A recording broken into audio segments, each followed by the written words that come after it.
Sloveniji? Kakvi su utisci? Bugarskoj, Rumuniji. Divno, super, zaista, evo, spremam se, već polako kreće priča sa Arenom Zagreb. To je u oktobru mesecu, ali eto, skoro je već pola dvorane prodato.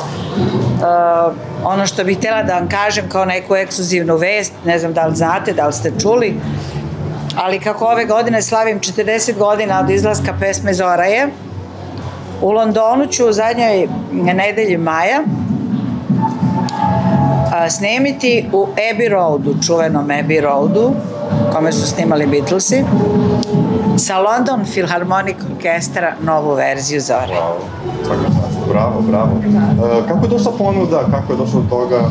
Evo, zahvaljujući Croatia Recordsu, zaista moram da kažem da sam ja bila toliko prijatna i iznenađena da još nekako, molim Boga da se to nešto ne pokvari, ali sve je okej, čuli smo se već nekoliko puta, radi se novi aranžman, naravno, ali sama činjenica da će svirati London Philharmonic Orkestra, da ću snimati jedan od najpoznatijih studija na svijetu, to je za mene, kako da vam kažem, top, imala sam mnogo uspjeha u životu i hitova i tako dalje, nagrada, priznanja, ali ovo mi je baš nešto onako, čini mi se kruna karijere. To se ne mora, pesma radila Marina, tako? Đorđe Novković, Marina Tucaković, Mato Došen, to je taj čuveni trio koji je potpisan, da, ali radili smo i svi zapravo. Sad me zanima, pošto znate kakva je politika sa Putom, sa tim pravima, da li će praviti problem ili ste već to regulisali, s obzirom da je on baš pravi problemi svima u posljednje vreme? Ko? Puta. Pošto je preuzeo Marinina prava i tako dalje, da li ste s njima razgovarali ili je to sve okej? Pa oni imaju sva prava, oni dobivaju sva prava. To je, niko nije nju izbrisao iz toga, tako da je to, mi ne menjamo tekst, samo se snima nova verzija aranžmana, jel?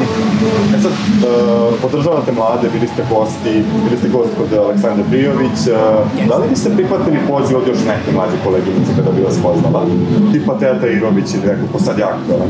Da vam kažem, ja ne bih nikog apostrofirala, ali sama činjenica da mene taj mladi svet respektuje i da me zovu da gostujem, za mene je kao osobu koja je 50 i više godina na sceni veliki kompliment. Ja to tako nekako doživljavam. Sad je samo naravno pitanje podudarnosti termina, drugo, ne bih da nastupam negdje gde ću doći za mjesec, 2 dana i tako dalje, ali ja mislim da bi to trebalo svi da shvate kao kompliment ako te neko zove, jel? Sad, one su vama negde iskazale plezir, pozvale vas. Ko je od mladih koga biste vi pozvali da bude vaš gost, negde bar sa vama na sceni, da kažete može da isprati moj ritam, moj repertoar, moje ime? Pa recimo Ivan Zaki je neko ko je sa mnom snimao jedan dobar duet. On je pevač koji je kantautor, koji je vrlo popularan u Hrvatskoj i Sloveniji, on je meni recimo vrlo često gosti, ja njemu u Areni i tako dalje, tako da je to, sad sam se to njega setila, ali dobro, imate i duet, ako se... Uglavnom su svi mlađi od mene. Kako se dopada predstavnica, ona je sad onako aktualna? Fantastična je, ona je baš super, sviđa mi se jako.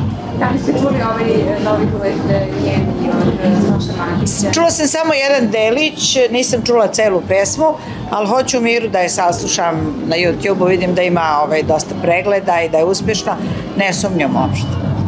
Devojka je jako zanimljiva i vrlo simpatična i eto, želim je mnogo uspjeha, tako da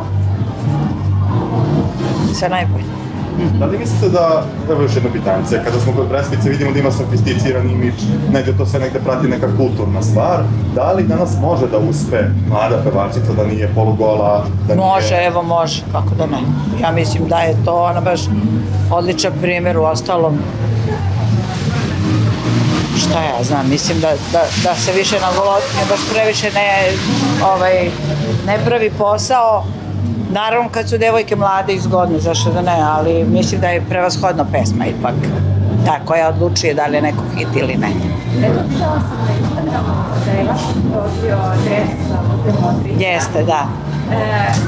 Kako ste to izgledali i koliko je to učinjeno za njega?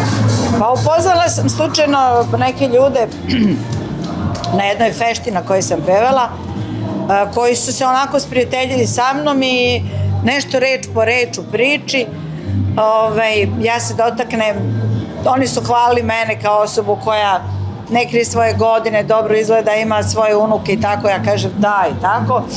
Rekao, divni su mi unuci, unuk Dušan obožava fudbal, trenira, obožava Luku Modrića obožava. Pa mi smo prijatelji, ne znam, tamo iz HNS-a s nekim. Ako želi da mu omogućim, da mu pokloni Luka jedan dres. Ja mislim, koja je ovo sad priča?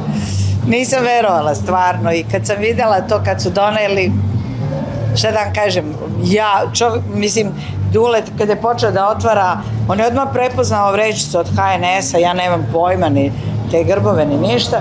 Uglavnom, kad je vidio to Duletu od srca Luka, njegove sreće nije bilo kraja.